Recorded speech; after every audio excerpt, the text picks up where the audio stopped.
পশ্চিমা নিষেধাজ্ঞা আর দীর্ঘ যুদ্ধের অভিজ্ঞতাকে শক্তিতে পরিণত করেছে ইরান।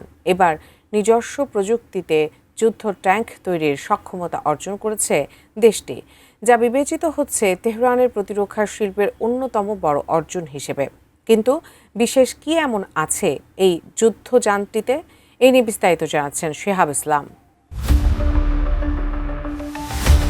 ট্যাঙ্ককে স্থলযুদ্ধের সবচেয়ে গুরুত্বপূর্ণ অস্ত্রগুলোর একটি হিসেবে ধরা হয়। প্রথম বিশ্বযুদ্ধের শেষ ভাগ থেকে শুরু করে বর্তমান সময় পর্যন্ত প্রায় সব বড় স্থলযুদ্ধেই ট্যাঙ্ক নির্ধারণ করেছে যুদ্ধক্ষেত্রের গতি প্রকৃতি। সেই বাস্তবতায় দীর্ঘদিনের নিষেধাজ্ঞা ও যুদ্ধের অভিজ্ঞতা থেকে শিক্ষা নিয়ে নিজস্ব ট্যাঙ্ক তৈরির পথে হাঁটে ইসলামী প্রজাতন্ত্র ইরান।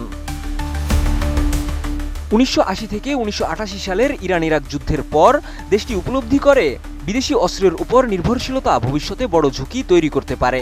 এরপর সেনাবাহিনী, প্রতিরক্ষা মন্ত্রণালয় এবং ইসলামিক রেভলিউশনারি গার্ড কর্পস বা IRGCর অধীনে একাধিক গবেষণা ও স্বনির্ভরতা কেন্দ্র গড়ে তোলা হয়।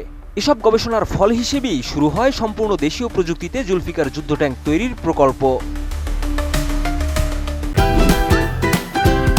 Optical brighter, photo catalyst, active granule সমৃদ্ধ বসুন্ধরা পাওয়ার ওয়াশ, ঝলমলে কাপড়ে ফুরফুরে মন।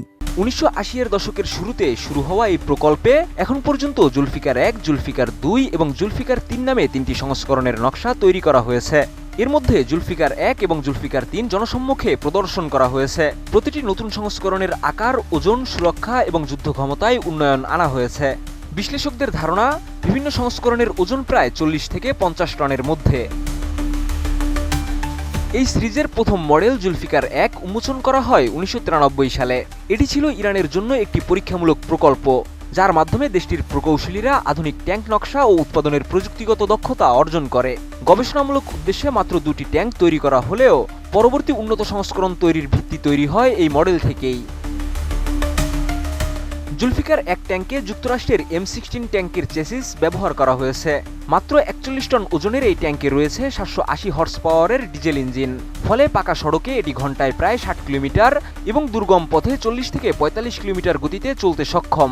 7 মিটার দীর্ঘ এই ট্যাঙ্কের নকশায় অপেক্ষাকৃত কম উচ্চতা রাখা হয়েছে, যা যুদ্ধক্ষেত্রে ছদ্মবেশ গ্রহণ এবং শত্রুর নজর এড়িয়ে চলার ক্ষেত্রে বাড়তি সুবিধা দেয়। ট্যাঙ্কটির প্রধান অস্ত্র হিসেবে ব্যবহার করা হয়েছে 125 মিলিমিটারের স্তূপার কামান, যা রাশিয়ার T-20 ট্যাঙ্কে ব্যবহৃত কামানের প্রযুক্তির উপর ভিত্তি করে তৈরি। এতে স্বয়ংক্রিয় গোলা লোডিং ব্যবস্থা থাকায় মাত্র 3 জন ক্রুই পুরো ট্যাঙ্ক পরিচালনা করতে পারেন। এই কামান থেকে অ্যান্টি ট্যাঙ্ক গোলা, আর্মার পিয়ার্সিং গোলা এবং লেজার নিয়ন্ত্রিত এটি অনন ক্ষেপণাস্ত্র নিক্ষেপ করা যায়। লেজার গাইডেড এই ক্ষেপণাস্ত্র 4 কিলোমিটার দূরের লক্ষ্যবস্তুতেও নির্ভুলভাবে আঘাত হানতে সক্ষম বলে দাবি করা হয়। এছাড়া প্রতি মিনিটে 4 থেকে 6টি গোলা ছোড়ার সক্ষমতার পাশাপাশি এতে MG3 হালকা মেশিন গান এবং 12.7 মিলিমিটারের দুষ্কা ভারী মেশিন গানও রয়েছে। শুধু আক্রমণ ক্ষমতাই নয়, ট্যাঙ্কটির সুরক্ষা ব্যবস্থাতেও বিশেষ গুরুত্ব দিয়েছে ইরান। এতে ব্যবহার করা হয়েছে সম্পূর্ণ দেশীয় প্রযুক্তিতে তৈরি laser warning and defence system. কোনো শত্রু ট্যাঙ্ক বা এন্টি ট্যাঙ্ক ক্ষেপণাস্ত্র লেজারের মাধ্যমে লক্ষ্য স্থির করলে এই ব্যবস্থা সঙ্গে সঙ্গে ক্রুদের সতর্ক করে এবং স্বয়ংক্রিয়ভাবে স্মোক গ্রেনেড ছুড়ে ধোঁয়ার আড়াল তৈরি করে শত্রুর লেজার লক ভেঙে দেওয়ার চেষ্টা করে। নির্মাতাদের দাবি, এই ব্যবস্থা 360 ডিগ্রি আনুভূমিক এবং প্রায় 60 ডিগ্রি উলম্ব কোণে নজরদারি ও সুরক্ষা দিতে সক্ষম। শিহাব ইসলাম, ATN নিউজ।